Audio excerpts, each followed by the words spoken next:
With modern PlayStation now willingly publishing a game on Xbox Series S and X with Helldivers 2, and also doing Nintendo Switch games with LEGO Horizon Adventures, or licensing out their IP to Bandai Namco for games like Freedom Wars, Patapon, Hot Shots Golf on, again, Nintendo Switch, or for a number of years now doing PC releases with a 1-2 year delay, but in some cases doing a live service day and date launch, PlayStation has now been more multi-platform than ever before. And this is a company that historically has been very aggressive with exclusivity, whether it's in-house, a second-party agreement from an external studio, or just locking down some third-party games in perpetuity or for an extended period of time before eventually letting them go.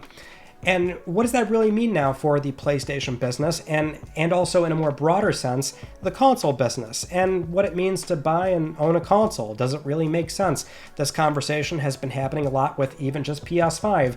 Now, I surely also want to get into the 2-3 years we eventually expect to get into PlayStation 6, because that will be a very interesting proposition for a new console generation when we look back at what happened during this cycle itself.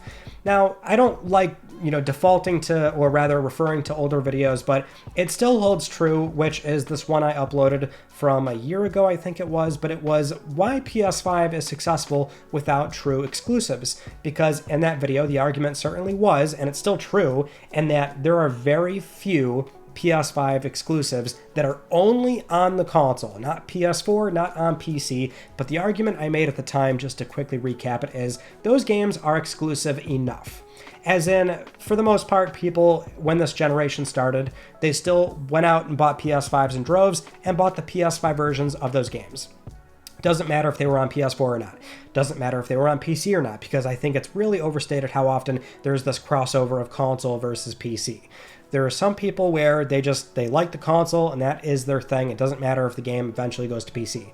And that's not simply opinion. It's driven by what we have available to us, which is a lot of market data showing that a lot of PS5 games, the ratio of PS5 versus 4, people are buying the PS5 versions of these games or the PC versions of these games by the time they ship on PC. If anything, the novelty is sort of worn off, so these games aren't even really doing gangbusters on PC anymore when you think about it. But also PS5 hardware sales have not really slowed down. They're only 1.2 million consoles behind PS4 or something like that when you launch align them as far as the sales pace. So PS5 is still, by every metric, doing just as well as PS4. But as we've seen from the SIE business segment briefings, it's actually exceeding PS4 in many areas, many metrics as far as gameplay hours, the time people are spending on these consoles, also the money that they're spending on PlayStation 5, whether that's through MTX, game a la carte sales, subscription. PS5 has generally been a very, very successful console, despite the fact that these games are not true exclusives, and this is the only place you can get these games.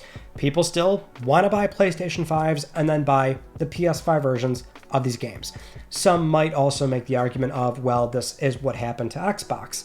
And that's true when you think 10 years ago, they were one of the first ones that were willing to try PC releases, do day and date, and they've always been very experimental, but that's also because they kind of have to be, because they were losing to their closest competitor. They were still very much competing in the console space, trying to play or compete like a console competitor would, which is doing exclusivity arrangements and things like that, which at a certain point just wasn't really working for them anymore. I think it's completely fair for most people to say that they had a number of issues that really sort of began with Xbox One, and that was a catalyst to where they are nowadays.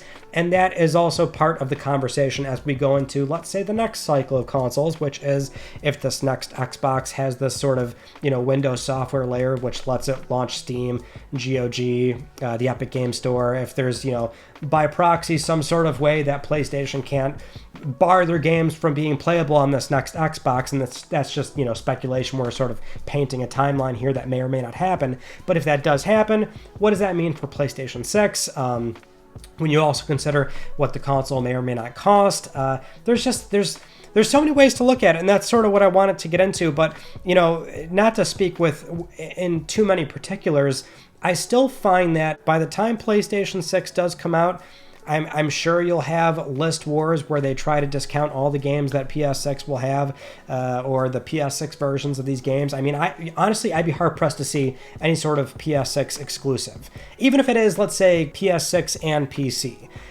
We're just, the diminishing returns there's no reason why a game would not also be available on PlayStation 5, right? At that point, it would be very arbitrary. But that's been true for like a lot of console cycles, and that, generally speaking, depending on the size and scope of the game and project, a lot of times you could see a PS2 and 3 game or a PS1 and PS2 game, which has happened.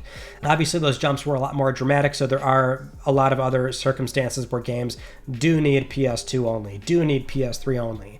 But that was also very bespoke console hardware, so it was also kind of a pain to ship 2 builds of those games on what were 2 very different dev kits, versus now the environment developing on PS4 and PS5, they're very similar to one another, and that will probably be true going into PlayStation 6. So conceivably, I would actually be quite shocked now at this point if we ever even saw a PS6 exclusive or a game that was only on PlayStation 6. Now, that might still be a very conservative Sony way for them to approach it. Maybe they will do 1 or 2 games like that, very similar to what we saw with PlayStation 5. It's not like PS5 didn't initially have those games before they inevitably got PC releases, but, I digress. I think at this point, we are just in this environment where Sony is looking to make revenue however they can, leverage old IP however they can, because they're looking to keep climbing these unrealistic revenue goals and trying to deliver good news to shareholders. And there's just been more pressure than ever before on the console space for them to deliver good numbers, especially when you consider just how well PlayStation 5 has done relative to prior PlayStation console cycles. It is actually kind of insane, and arguably it might be considered unsustainable. I mean, unsustainable certainly when you think about 9-figure budgets for the games that they're making, and they take 7-8 years to make nowadays, and that's an entirely separate conversation to be had. But something has to give, and now we're seeing PlayStation doing something as willing as shipping on Xbox, which, I will add a caveat of maybe it's an example of Arrowhead being able to negotiate some leverage because they are the studio maintaining that game. But it could also simply be like, sure, let's take the 10-15% extra revenue and ship on Xbox because it's a live service game and we want more money out of that. Yeah, I still find that's the Helldivers situation is so fascinating. It'll be cool to see like what it looks like on the other side of that, because PlayStation is still, like, that's going to be an experiment, right? Surely.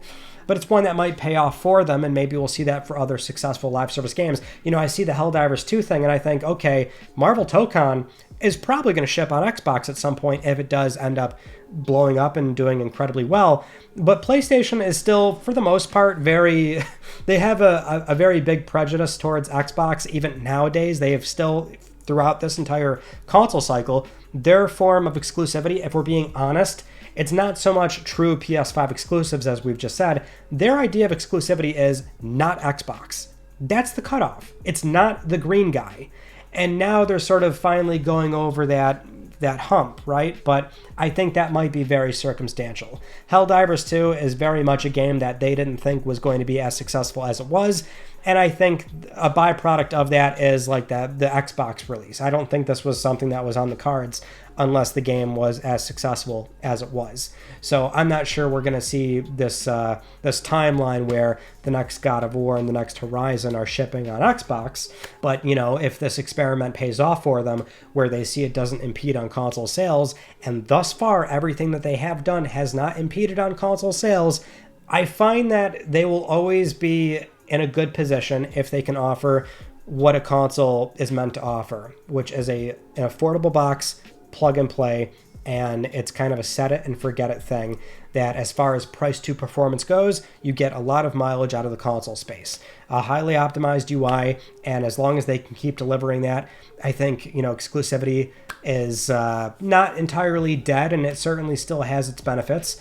And I think you would see some of that going into PlayStation 6, but it's just not as important as it used to be. But if they can still provide a plug-and-play, affordable box, and if you're looking for even the latest and greatest, so let's say PS6 will be a fairly expensive piece of kit. I think looking at PS5 Pro, for example, this thing's not going to be like $400, right? So you're still going to spend a lot of money, but in this environment where there is going to be a lengthy cross-gen period, so you might not even feel pressured to buy a PS6. It's just a matter of buy when you feel you're ready to make that upgrade, and you'd get so much mileage out of it versus what you would get comparably in the PC space, and it's still plug and play. I don't know. I still find that we are going to have a PlayStation 6 that makes a lot of sense for a lot of customers. Maybe it seems more anecdotal, but it's interesting seeing so many folks still come back to the console because it's just an easy option for them. Now, the real issue is consoles aren't really growing nowadays, and arguably with Xbox doing as bad as they are this generation, you do have people leaving the console space, and that is probably a big level of concern for Sony right now.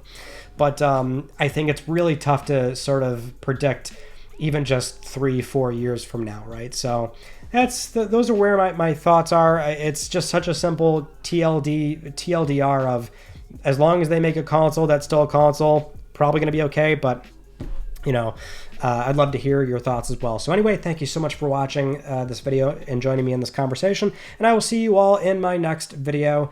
You take it easy.